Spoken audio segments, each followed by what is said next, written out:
Salut les élèves, on commence notre prochaine unité qui touche sur l'énergie et le travail. Donc dans cette unité, on va parler de l'énergie mécanique. Donc on va voir ça englobe une certaine définition des types d'énergie et aussi l'énergie thermique. Donc on va commencer avec l'énergie mécanique qui englobe en gros le mouvement et la capacité de bouger. Donc avant de sauter dans l'énergie mécanique, l'énergie c'est quoi? Euh, Comparé aux autres unités qu'on a vues, la cinématique, c'était l'étude du mouvement. Donc, le déplacement, les accélérations, les vitesses, etc. Quand on a parlé de la dynamique, c'était les causes du mouvement. Donc, les forces sont capables de causer un mouvement, ou plus précisément un changement d'état. Quand tu as une force nette qui n'est pas zéro, tu as une accélération. Donc, ça, c'est la dynamique, c'est les causes des mouvements. L'énergie, maintenant, va plutôt s'axer sur le potentiel du mouvement. Plus précisément, le potentiel de faire un travail. Donc, la définition de l'énergie, c'est effectivement la capacité de faire un travail. Puis le travail, ça va avoir une définition aussi importante, qui est un peu une définition réciproque, inverse, disons, que le travail, c'est un transfert d'énergie. Donc, l'énergie, c'est la capacité de faire un travail, tandis que faire un travail, c'est transférer de l'énergie. Donc, une définition dépend de l'autre. Donc, on va voir un peu plus en détail, c'est quoi ces choses-là, l'énergie et le travail. Dans vos notes, les petites notes que je donne au début sont, donc il existe de nombreuses formes d'énergie, il va en avoir quelques-unes. L'énergie peut se transformer d'une forme et à une autre et se transfère d'un objet à un autre. Donc, on peut avoir des transferts d'énergie, on peut avoir différentes formes d'énergie. Donc, on va parler d'énergie cinétique, donc l'énergie de mouvement. J'ai des mains, je peux les mettre en mouvement. Si je frotte mes mains ensemble, je prends de l'énergie cinétique, je les bouge et je suis en train de créer de l'énergie thermique. Ça chauffe un peu quand on frotte. On peut avoir des transferts d'énergie. Ceux qui prennent votre cours de chimie, vous avez probablement déjà entendu de la loi de conservation d'énergie ou la conservation de la masse. Ça va faire avec ça. L'énergie ne peut pas être détruite ni créée. Donc, tu ne peux pas juste sortir de l'énergie de nulle part, mais tu peux l'en transformer. Tu vas avoir des transformations d'énergie ou soit des transformations ou des transferts d'énergie. Donc, tu peux prendre l'énergie d'une place à l'autre ou d'une forme à l'autre, mais tu ne peux pas la détruire. Elle ne peut pas juste disparaître de même. Elle peut dissiper dans l'environnement, mais elle est encore là. Un travail est effectué quand une force est appliquée sur une distance. On va voir c'est quoi un travail lui-même. Donc, la définition d'un travail, c'est un transfert d'énergie. Comment est-ce qu'on peut faire un travail? Comment est-ce qu'on arrive à effectuer un travail, à transférer de l'énergie? Ça se fait à l'aide d'une force. Donc, on ne peut pas transférer de l'énergie à un objet sans avoir une force. Donc, je ne peux pas donner de l'énergie potentielle à mon cellulaire sans lui appliquer une force. On va voir ça un peu plus en détail plus tard. L'énergie mécanique d'un système est la somme des énergies cinétiques et de l'énergie potentielle du système. Donc, définition de l'énergie mécanique. Mécanique, c'est des choses en mouvement, disons, ou le potentiel de bouger, en comparaison de l'énergie thermique, qui est quelque chose d'autre qu'on va voir plus tard. Donc, l'énergie mécanique va englober deux types d'énergie pour la 11e année. Vraiment, c'est les deux types d'énergie qu'il y a. C'est l'énergie cinétique, des choses qui bougent, et l'énergie potentielle, donc l'énergie que tu peux bouger, disons. L'énergie potentielle, on va en avoir une en particulier, qui est l'énergie potentielle gravitationnelle. Je lève un objet, il a le potentiel de bouger si je le lâche. Donc, il a de l'énergie potentielle gravitationnelle, il peut commencer à bouger. Une fois que je le lâche, la force gravitationnelle lui donne de l'énergie. Donc, ça, c'est nos petites définitions. Ensuite, l'énergie, c'est quoi? Donc, l'énergie, par définition, c'est la capacité d'effectuer un travail ou la capacité de modifier l'état d'un système. Donc, si tu fais un travail, tu donnes de l'énergie, tu viens de changer le système. On mesure l'énergie en joules. C'est une quantité scalaire qui est toujours positive. Tu ne peux pas avoir de l'énergie négative. Des fois, on va voir que nos équations nous donnent de l'énergie négative, mais en réalité, ça n'existe pas de l'énergie négative. Pour expliquer ça un petit peu plus en détail, pensez à de l'argent. Quand tu es en 7e, on introduit les chiffres négatifs. Les nombres négatifs, on parle de, c'est quoi, négatif 5 $, de même. Puis on introduit l'idée de la dette aux élèves. Donc, si tu as une négative 10 $, tu as une dette de 10 $.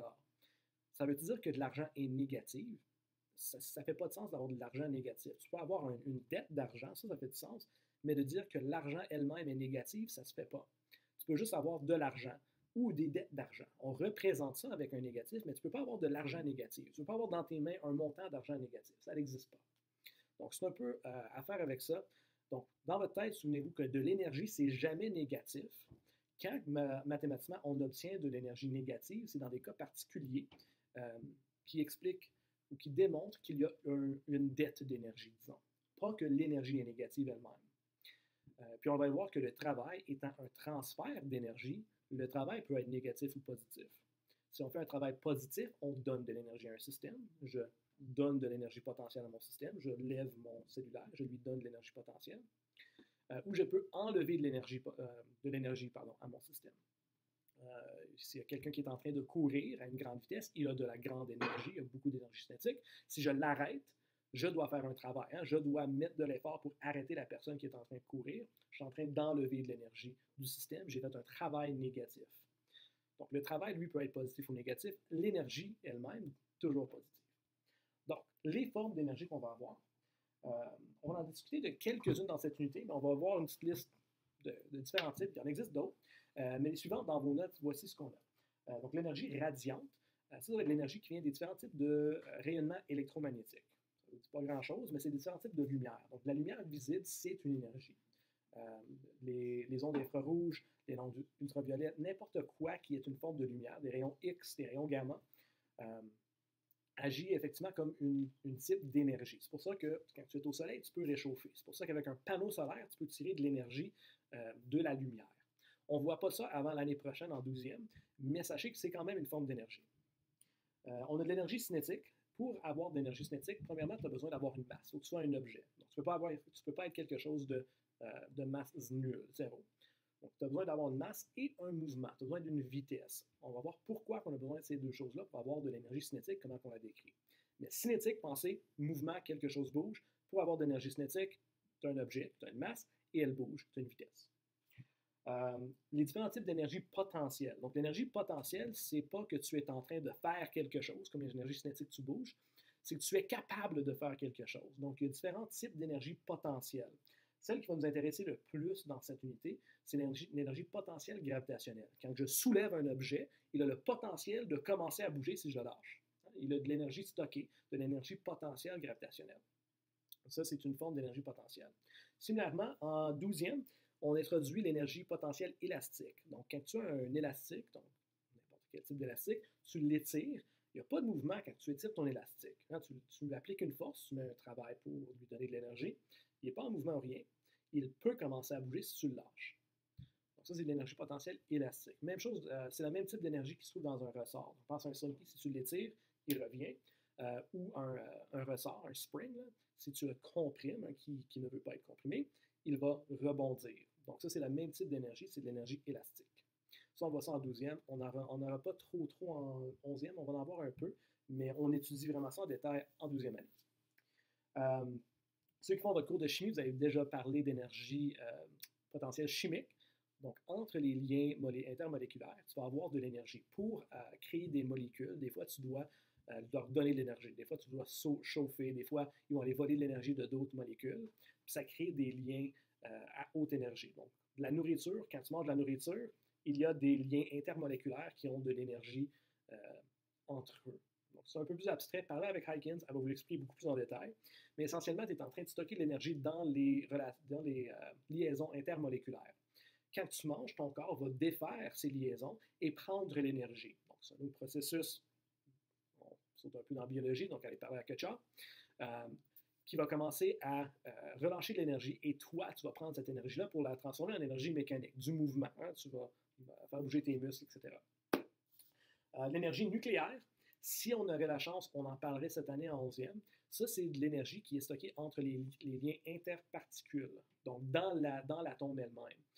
Donc, quand tu as un électron qui est alentour d'un atome, c'est pas une molécule, c'est plus de la chimie dans ce cas-là, c'est de la physique.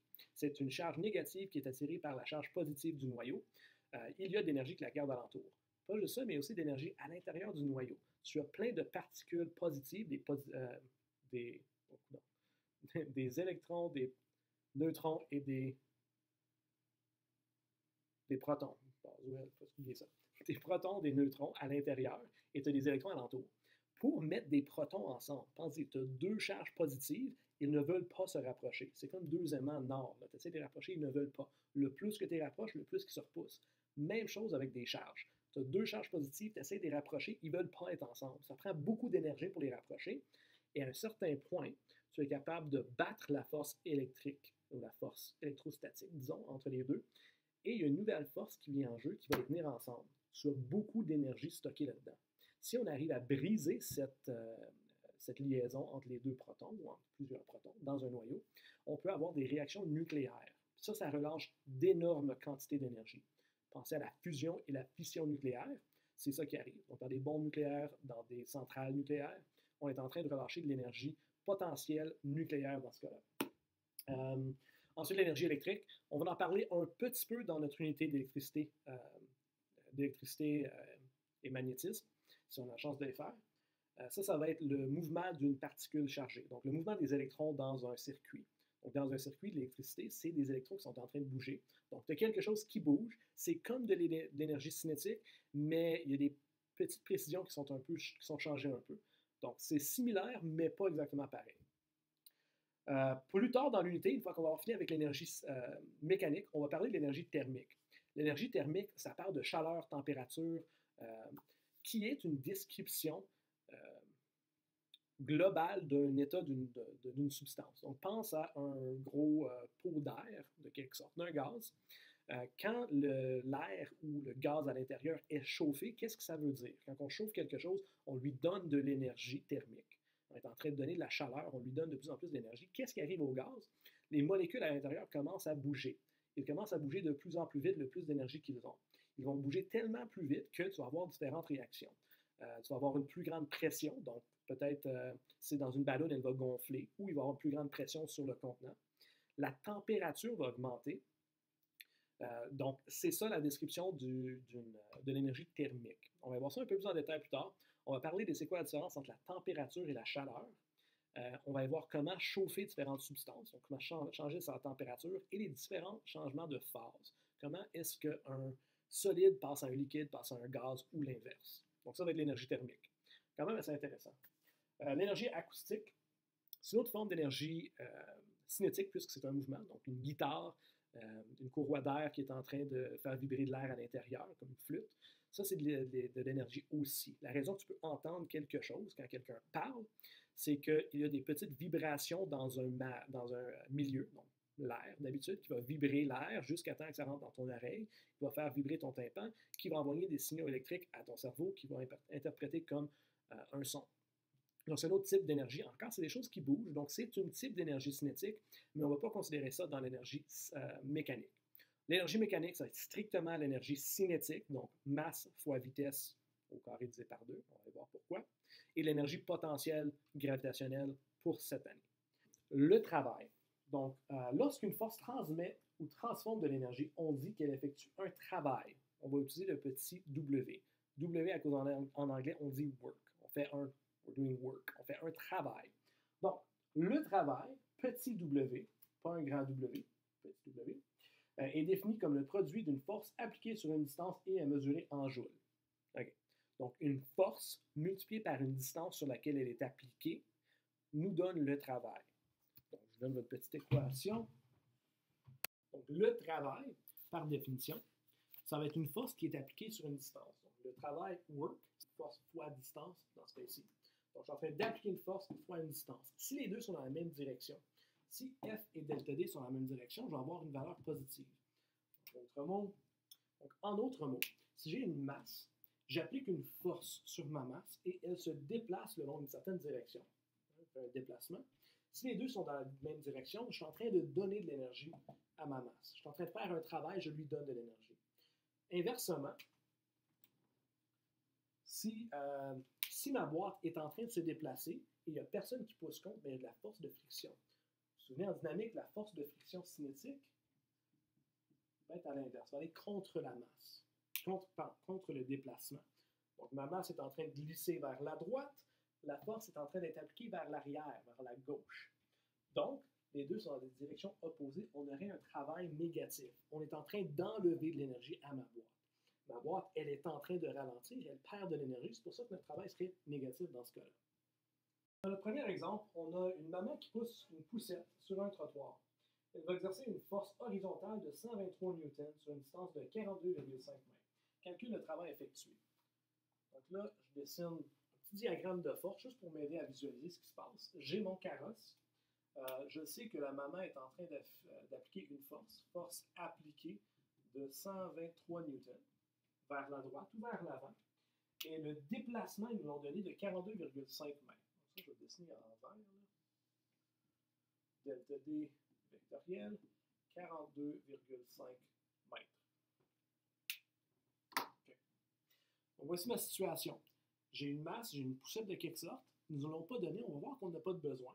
Je connais la force qui est appliquée, puis je connais le déplacement. Remarque que ça se peut qu'il y ait d'autres forces aussi qui agissent sur elle. Ça se peut bien qu'il y ait une force, c'est fort probable qu'il y ait une force gravitationnelle, une force normale. Ça se peut même qu'il y ait une force de friction. Okay? Ce n'est pas important dans ce contexte. On ne parle pas de l'accélération. Je veux juste savoir combien de travail est-ce que la maman a fait. Donc, la maman, elle est en train de faire une force de 123 newtons. Sur quelle distance est-ce qu'elle est en train de l'appliquer? Sur 42,5 mètres. Qu'il y ait de la friction ou qu'il n'y ait pas de friction, que ça soit facile à pousser ou que ça soit difficile à pousser, la mère est quand même en train d'appliquer 123 newtons. Donc, le travail de la mère va être égal à la force de la mère, donc la force appliquée, fois le déplacement. La force appliquée, 123 newtons, positif puisque c'est vers la droite, et le déplacement est de 42,5 newtons. Ah, pardon. 42,5 mètres. Je vais dire ça à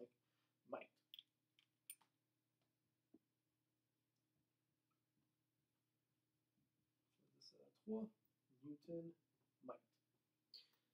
Newton fois mètre, newton mètre. Des newton mètres. Au lieu de dire newton mètre, newton mètre, newton mètre, on utilise une unité de mesure qui s'appelle le joule.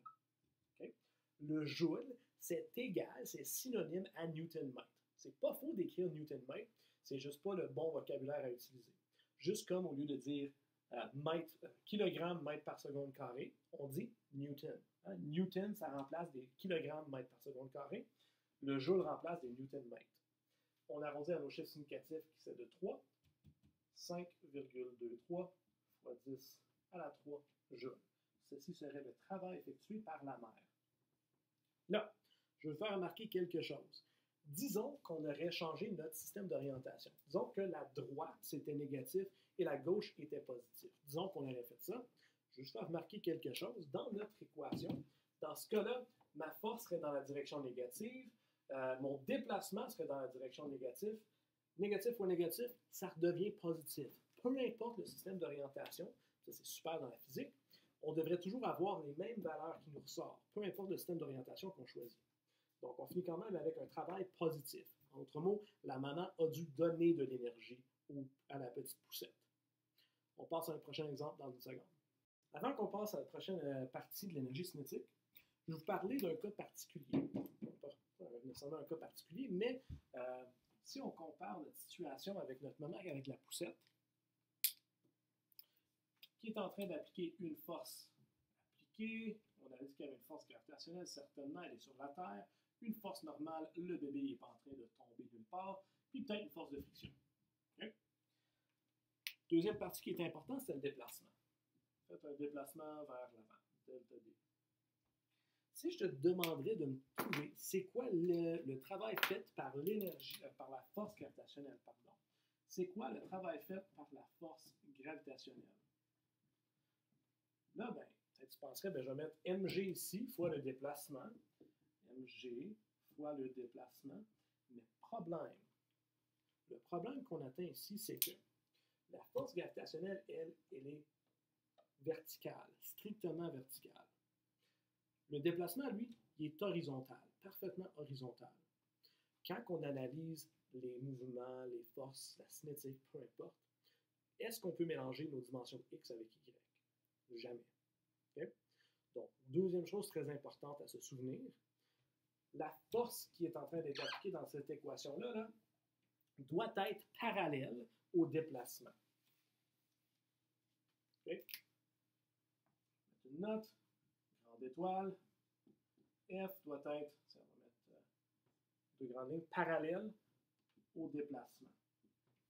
Si les deux ne sont pas parallèles, la force gravitationnelle a fait aucun travail. le fait que la poussette a commencé à bouger vers l'avant, horizontalement, est-ce que c'est la force gravitationnelle qui a fait ça? Non, elle n'a rien fait, la force gravitationnelle. Elle était juste là, elle était annulée parfaitement par la force normale, elle n'a rien fait pour aider le mouvement ou arrêter le mouvement de gauche à droite.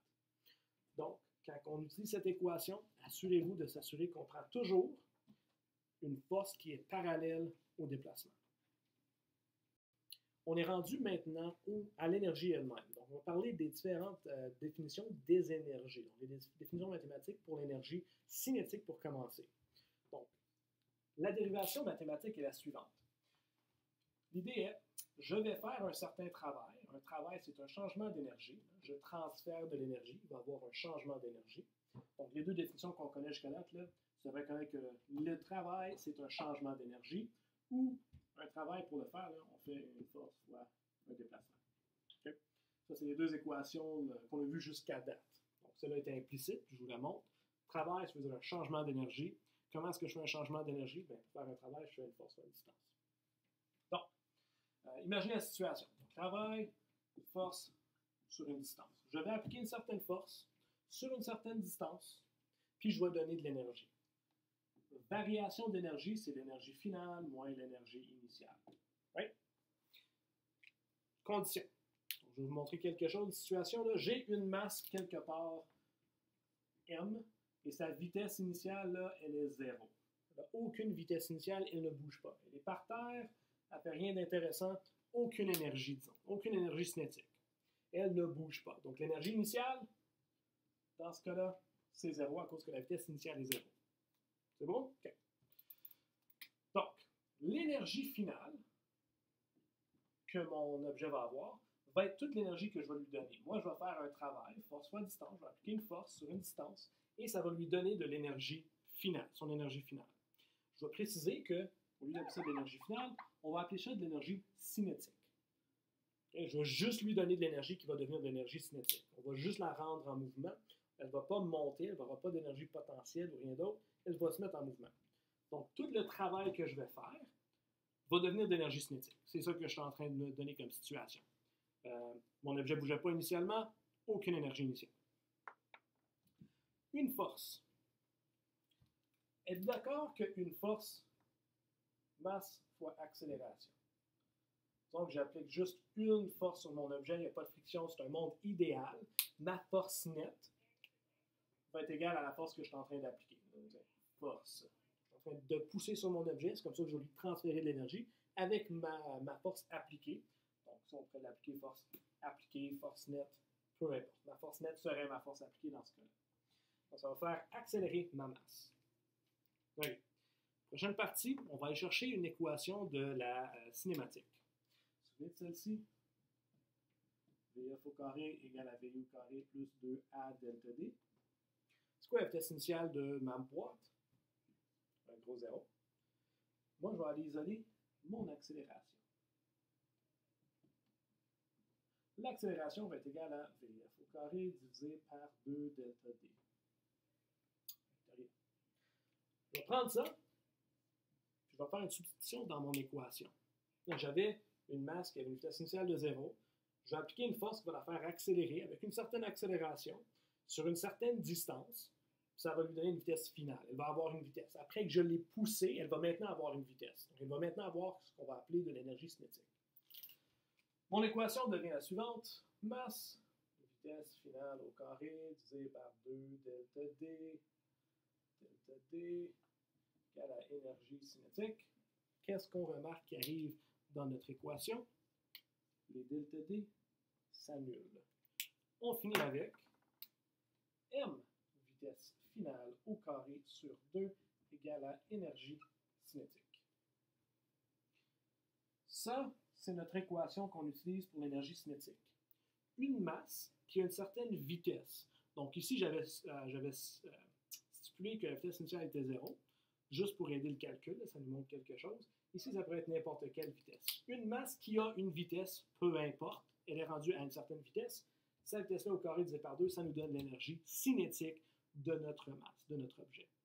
Donc ça, c'est l'équation qu'on utilise pour l'énergie cinétique. Remarque, assez intéressant, la vitesse. Si même on mettrait la vitesse vectorielle ici. Si j'avais V vectorielle. V vectorielle au carré. Vitesse positive, vitesse négative. Quand je la mets au carré, qu'est-ce qui arrive? Ça devient tout positif. Là, je perds l'information de la direction. Qui veut dire que cette valeur ici sera toujours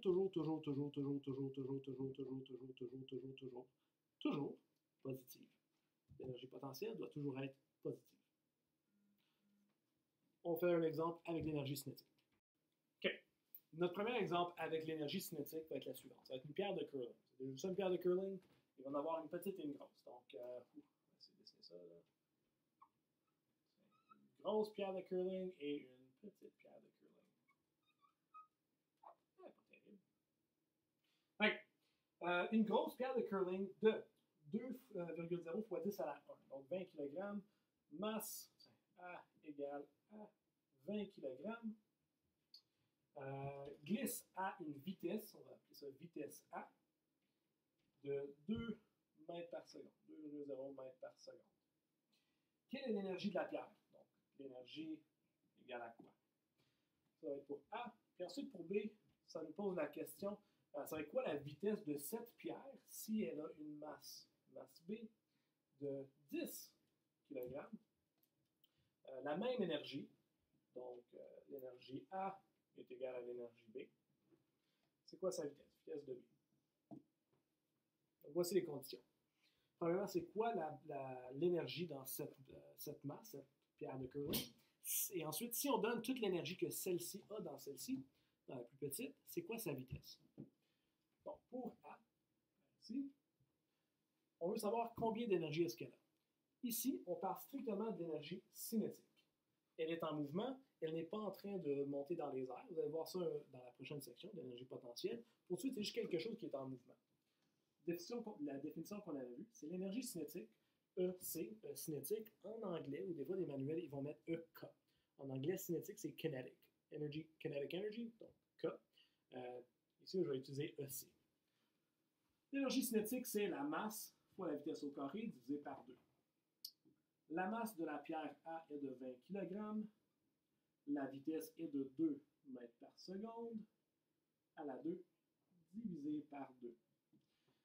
2 fois 2, 4. 4 divisé par 2, 2. 2 fois 20, 40 joules. Donc, l'énergie cinétique de A, disons, est égale à 40 joules. Donc, si j'ai 40 joules d'énergie dans ma pierre A, partie B me demande, si je donnerais 40 joules d'énergie cinétique à une plus petite masse, qu'est-ce qui arriverait? Donc là, on peut y penser un peu, mais si on prend le même montant d'énergie dans une plus petite masse, on assume que la vitesse va être plus grande. C'est déjà une bonne approximation. Remarque que la masse est la moitié de la masse A. Masse B est égale à la moitié de la masse A. Est-ce que la vitesse va être 2 fois plus grande ou non? Là, il faut faire attention. Ce n'est pas directement proportionnel. Remarque que la vitesse, il y a un facteur, un exposant à la 2, qui rend ça un peu moins évident. Donc, allons voir c'est quoi le calcul pour la partie B. Ici, je vais écrire l'information. J'ai 40 joules pour l'énergie dans A. L'énergie cinétique de A. Cinétique. Donc, pour B, on va utiliser la même équation. L'énergie cinétique, maintenant, on va voir l'énergie cinétique de B. C'est égal à masse B, vitesse B à la 2 sur 2. Donc maintenant, on parle juste de la pierre B. Combien d'énergie est-ce qu'on donne à cette pierre? On va lui donner 40. Et moi, je cherche la vitesse. Donc, allons isoler la vitesse dans notre équation. Donc, je vais multiplier par 2. Je vais diviser par la masse de B, ensuite racine carrée. Faites-le à la maison. Vous allez voir que la vitesse de B va être égale à la racine carrée de 2EC sur masse B. Ça, je vais obtenir cette équation quand tu isoles la vitesse de B. La vitesse de B va être égale à 2 fois l'énergie cinétique de B. Combien d'énergie cinétique on lui a donné? Le 40 joules. Divisé par la masse de B, qui est 10 kg, et la racine carrée de ça.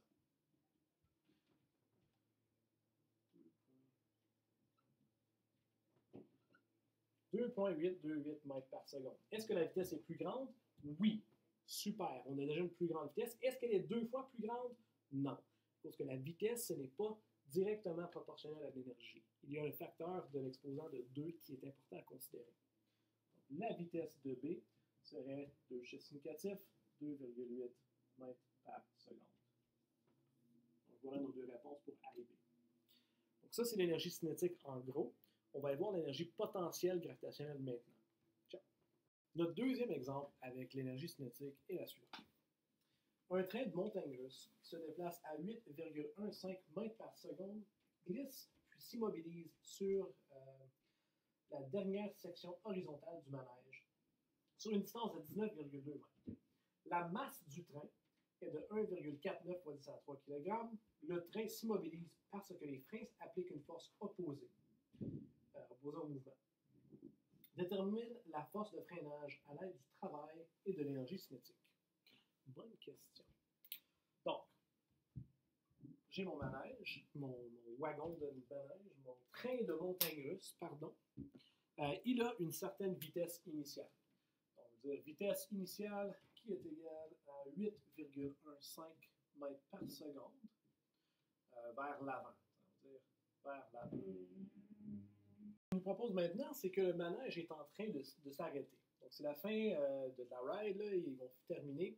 Le manège arrive, le train arrive sur la track et les freins vont s'appliquer. Il va ralentir sur une certaine distance. La distance qu'il nous donne est de 19,2 mètres. Donc, sur 19,2 mètres, D vectoriel 19,2 mètres, c'est son déplacement. Donc, ça va prendre 19 mètres pour s'arrêter, 19,2. Qu'est-ce qui va arrêter notre objet, le train? C'est une force de freinage qui va être vers l'arrière. Si la vitesse est positive, et est en train de s'immobiliser. La vitesse est en train de ralentir. Ça veut dire qu'il y a une accélération vers l'arrière. Ça veut dire qu'il y a une accélération qui est en train de ralentir. Vitesse positive, accélération négative, la vitesse diminue. Qu'est-ce qui cause une accélération négative? Ça va être une force négative. On appelle ça une force de freinage. Force de friction, force de freinage, c'est une force qui va contre le mouvement de mon train. On pourrait dire, oui, il y a une force gravitationnelle, oui, il y a une force normale. Dans ce cas-ci, ils ne vont pas nous aider, ça ne sera pas intéressant pour nous autres, mais on peut les dessiner quand même. Maintenant, ça me demande, c'est quoi la force de freinage? Comment est-ce qu'on peut aller trouver ceci? On va aller trouver ça à l'aide de l'énergie. Vous allez voir, cette unité est un peu le fun là, à cause qu'il n'y a plus de vecteurs. C'est toutes des quantités scalaires. Ça va nous aider big time. Donc, allons voir. Le travail qui a été fait par la force de freinage, donc W freinage, le travail du freinage, va être égal à un changement d'énergie. Combien d'énergie a été perdue? D'accord? Un travail sur un changement d'énergie, c'est bien. Le changement d'énergie, c'est l'énergie finale moins énergie initiale. Si mon train est en train d'arrêter, c'est quoi son énergie finale? Ça va être 0. Donc, il me reste négatif énergie initiale. Combien d'énergie initiale est-ce qu'il avait? Comment est-ce qu'on calcule son énergie initiale? Bien, mon manège était en mouvement. On vient juste de parler d'énergie cinétique. C'est strictement d'énergie cinétique. M carré sur 2. Donc, ça, on n'est pas en train de dire que l'énergie est négative. On est en train de dire que le travail est négatif. Le travail de la force a enlevé de l'énergie au train. Le train avait une certaine quantité d'énergie, mv au carré sur 2, et il l'a perdu à cause de la force. C'est pour ça que c'est négatif. Le travail de la force, ben, ça va être la force de friction sur une certaine distance, déplacement. La force de frottement, ou la force de freinage, pardon, c'est ça qu'on cherche. On cherche FD. Je vais les réécrire ici. On va avoir les belles équations. FD. Remarque que maintenant, pour avoir ma force de freinage tout seul, je dois aller diviser par le déplacement. Je vais avec négatif mv2 sur 2, delta d, vectoriel. La masse, on la connaît-tu? Oui, ils ont donné la masse. La vitesse, ça c'est la vitesse initiale. Puisqu'on parlait de l'énergie initiale, vitesse initiale. Le déplacement, c'est combien de temps ça a pris ou sur quelle distance ça a pris pour s'immobiliser. Et notre réponse. Force de frottement égale négatif, la masse 1,49 fois 10 à la 3 kg fois la vitesse de 8,15 mètres par seconde au carré, n'oubliez pas le au carré, divisé par 2, fois le déplacement, 19,2 mètres.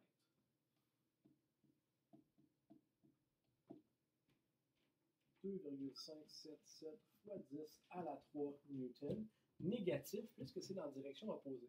Donc la force de frottement, je ne sais pas, ils nous ont demandé la grandeur ou détermine la force. Donc on change vraiment la direction cette fois. 2,3 chiffre significatif, 5, 8 fois 10 à la 3 newton vers l'arrière. Donc, à l'aide de l'énergie, on peut aller analyser le mouvement, soit cinétique ou la dynamique. On peut aller voir certaines choses à l'aide de l'énergie. Ce qui rend les choses beaucoup plus simples, c'est que l'énergie, c'est pas vectoriel. C'est strictement des quantités scalaires. Donc, ça aide à simplifier un peu les calculs lorsqu'on va parler de 2 dimensions, ou juste tout simplement pas avoir à considérer les directions tant que ça. On passe à l'énergie potentielle gravitationnelle. Maintenant, pour l'énergie potentielle, plus précisément l'énergie potentielle gravitationnelle. L'énergie cinétique, c'est un peu plus concret de façon qu'on peut visualiser un objet, une masse, qui a une vitesse. Donc, une masse qui bouge, ça a de l'énergie. On pourrait dire c'est en train de faire quelque chose, ça bouge, ça a de l'énergie. L'énergie potentielle, dans ce cas-là, dans la comparaison, c'est un peu plus abstrait. J'ai un objet, je la soulève, elle a de l'énergie potentielle dans le sens qu'elle peut commencer à bouger. Elle peut tomber grâce à une autre force. Elle est dans un champ gravitationnel, elle peut commencer à accélérer. Quand je la soulève, est-ce qu'on dit qu'elle a de l'énergie? Bien, elle n'a pas de l'énergie cinétique, elle ne bouge pas, mais elle peut, et donc elle a le potentiel. C'est pour ça qu'on parle d'énergie potentielle. Pour trouver notre équation d'énergie potentielle, on suit les mêmes étapes qu'on a faites avec l'énergie cinétique. En d'autres mots, je vais faire un travail pour faire varier l'énergie d'une certaine masse. Je vais faire un changement d'énergie. Donc voici ma masse, elle est sur une table, un peu comme un objet sur une table, peu importe. Et je vais la soulever d'une certaine hauteur. Il y a quelques petites choses que je dois préciser, mais je vais arriver là bientôt. Donc, la variation d'énergie va être l'énergie potentielle gravitationnelle. Donc, ça va être l'énergie EG, pour énergie potentielle gravitationnelle. EG. On va voir EG final moins EG initial. Ben, regarde, ma masse, elle est sur une table. Elle ne tombe pas là, sur la table. C'est le point le plus bas qu'elle peut être, comme c'est là. Donc, c'est son énergie initiale, va être 0. Comme on l'a fait tout à l'heure, la vitesse est initiale. H égale à 0 sur la table. C'est ça, c'est mon 0, là. Ça, c'est 0. La hauteur de la table, ça, c'est 0. Elle n'a pas d'auteur, elle n'a pas d'énergie. Elle n'est pas en train de tomber. Je vais prendre la masse, je vais la soulever. On va lui donner de l'énergie potentielle gravitationnelle. Donc, tout le travail que je vais faire va être son énergie potentielle gravitationnelle finale. OK. Quelle force est-ce que je vais appliquer pour soulever cette masse? Là, on va parler de la dynamique. Je vais vous préciser quelque chose que je vais appliquer. Je vais soulever la masse à une vitesse constante. Pour soulever la masse de la table vers le haut, je vais la soulever à une vitesse constante. Ceci implique quoi? Si la vitesse est constante,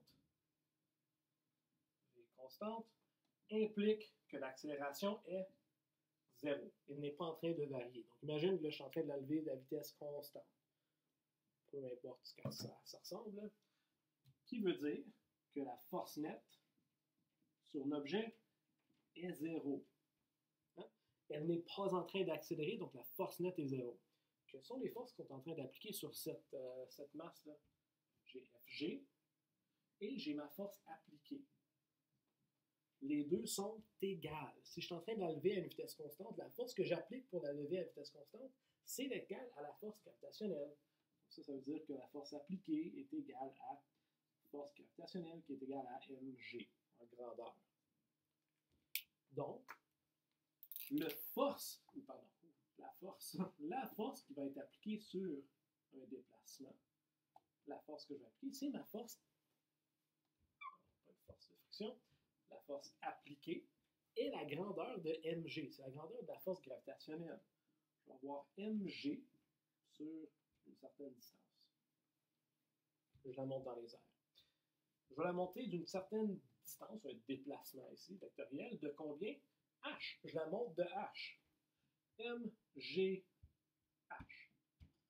EGF. Voici notre équation. L'énergie potentielle gravitationnelle d'une masse va être égale à sa masse fois l'accélération gravitationnelle fois la hauteur où elle est par rapport à un zéro. Donc ça, c'est l'équation qu'on utilise. Ici, c'est important de faire attention. La hauteur, on la décrit d'après un zéro. Ici, j'ai fait exprès de dessiner ça sur une table à cause que le choix du zéro est important. Ici, on a choisi que la hauteur est par rapport à la table. Mais on aurait pu aussi facilement utiliser le sol comme notre zéro. Notre table peut-être est dans un appartement qui est à la 3e étage d'un édifice. Peut-être la terre ou le sol, c'est notre zéro. Peut-être le centre de la terre, c'est notre zéro. La façon qu'on décrit la hauteur va dépendre du choix du zéro. Donc, c'est là que c'est super important. C'est pour ça que parfois, au lieu de parler de l'énergie potentielle gravitationnelle elle-même, puisqu'elle peut varier, si le H, ça va dépendre du choix de zéro, peut-être ça c'est H, peut-être ça c'est H, peut-être H c'est d'ici jusque mon plancher, c'est un peu subjectif. Donc, parfois, ce qu'on va faire, c'est qu'on va parler du changement d'énergie potentielle gravitationnelle.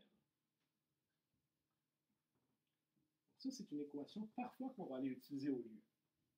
Celle-ci est toujours vraie. De combien est-ce que l'énergie a changé?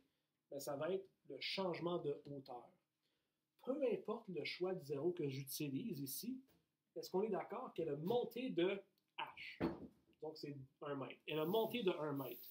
Même si mon zéro il est là, ou mon zéro est ici, ou mon zéro il est le plancher, il a quand même monté de 1 mètre. Le delta H n'a pas changé. Donc, ça, c'est deux équations qu'on peut utiliser dépendant de la situation. Appliquez-la, pratiquez-vous. Ça va être une question posée. On va aller voir quelques petits exemples avec l'équation de l'énergie potentielle gravitationnelle. Donc, le problème, exemple qu'on va faire pour l'énergie potentielle gravitationnelle va avoir à faire avec différents zéros, donc différents choix de zéros. C'est ça ce qu'on va aller voir. Il va aller montrer que l'équation EG égale MGH et delta G égale MG delta H, les deux sont utiles, mais il y en a une qui est toujours vraie, tandis que l'autre est subjective dépendant du choix de zéro. Donc, la question est la suivante. Un cargo d'une masse brute de 3,5 fois 10 à la 4 tonnes passe du lac Huron, qui est à 176 mètres au-dessus du niveau de la mer, au lac supérieur, qui est à 183 mètres au-dessus du niveau de la mer, par les écluses de Sault-Sainte-Marie. Les écluses, pardon, de Sault-Sainte-Marie. Détermine la variation d'énergie potentielle gravitationnelle du cargo pour ses points de référence, le niveau de la mer et le lac Huron. Donc, deux différentes situations. Un point va être la mer et l'autre point, ça va être le lac Huron. En d'autres mots, notre zéro, premièrement, va être le niveau de la mer, puis ensuite, ça va être le lac Huron. Donc, commençons avec H. Si la mer est égale à notre zéro. Okay? Donc, la mer, ça va être notre zéro. On va aller voir c'est quoi la variation d'énergie. Donc, variation d'énergie potentielle gravitationnelle, on ne parle pas du bateau qui a une vitesse qui est en mouvement. On fait juste dire qu'il passe de Huron à supérieur, de un à l'autre. Okay? Donc, c'est strictement ça. On n'a pas parlé de vitesse, on n'a pas parlé d'autre chose. Donc, ce n'est pas l'énergie cinétique ici. Il va passer de là à là. Donc, il va monter d'un certain montant. Pour connaître le changement d'énergie potentielle gravitationnelle, je l'avais dit, là, c'est mg delta H, changement de hauteur. On connaît la masse du bateau, on connaît G. Le delta H, ben, c'est HF moins HI. HF et HI, ça, c'est des valeurs qu'on a besoin par rapport à quelque chose. C'est quoi notre point de référence, notre zéro? C'est quoi la hauteur finale de notre bateau? Bien, il finit à 183 par rapport à la mer, si la mer est mon zéro. Et sa hauteur initiale était de 176 par rapport à notre zéro qui est la mer. Donc, on finit avec la masse, 3,5 fois 10 à la 7 kg. Faites attention, la masse, nous l'ont donné en tonnes. Une tonne est égale à 1000 kg. Si vous ne savez pas, googlez. L'accélération gravitationnelle, 9,81 mètres par seconde carré. Et ensuite, hauteur finale. Il va finir au lac supérieur qui se trouve à 183 mètres. 183 mètres. Et hauteur initiale, 176 mètres. Je vais juste écrire ça pour montrer quelque chose. 3,5 fois 10 à la 7 kg. 9,81 mètres par seconde carré. 183 moins 176.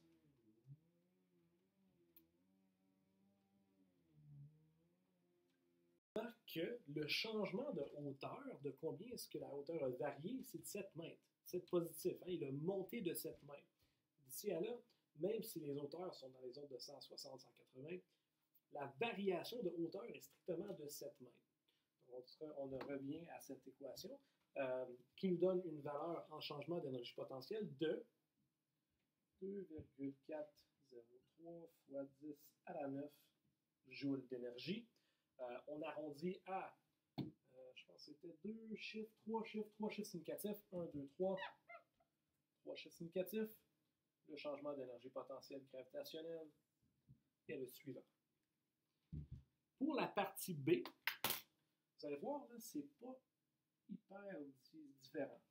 On recommence avec notre équation. C'est la même équation ici. J'ai encore HF et HI, mais la différence est que maintenant, mon zéro, ça va être Huron. Huron, ça va être mon zéro. Donc, si tu es en dessous du Huron, tu as une hauteur négative. Si tu es par-dessus Huron, tu as une hauteur positive. C'est ça que ça veut dire. Maintenant, on doit utiliser la hauteur finale, la hauteur initiale, par rapport au lac Huron. Allons voir. Initialement, donc on va avoir M. Donc, on va aller voir, on va recommencer ici notre équation, on va avoir la masse. 3,5 fois 10 à la 7 kg, 9,81 mètres par seconde carré. Mais cette fois, la hauteur finale initiale, c'est par rapport à Huron. Donc, la hauteur finale par rapport à Huron. Par rapport à Huron, j'étais ici, j'ai monté là. De combien est-ce que j'ai monté? Bien, si on fait le calcul, là, tu vas voir qu'ici, tu vas monter de 7 mètres. C'est ça ta hauteur finale par rapport à Huron. Tu vas avoir 7 mètres. Ta hauteur initiale, bien, si tu étais initialement sur le lac Huron, puis Huron, le lac Huron, c'est ton zéro, ta hauteur initiale est de 0. 0 mètres. Tu finis avec quoi? C'est vraiment la même chose qu'on vient d'avoir ici. Donc, on aurait exactement la même réponse. Donc, oui, on peut décrire les hauteurs différemment quand on choisit des zéros différents, mais quand on parle de la variation d'énergie potentielle gravitationnelle, celle-ci est vraie toujours, toujours, toujours. Donc, c'est tout pour ça. Travaillez les devoirs, posez vos questions. La prochaine section, ça va être appliquer la conservation de l'énergie. Donc, l'idée qu'on ne peut pas détruire ni créer de l'énergie, seulement la transformer. C'est ça qu'on va aller explorer avec l'énergie mécanique. À la prochaine.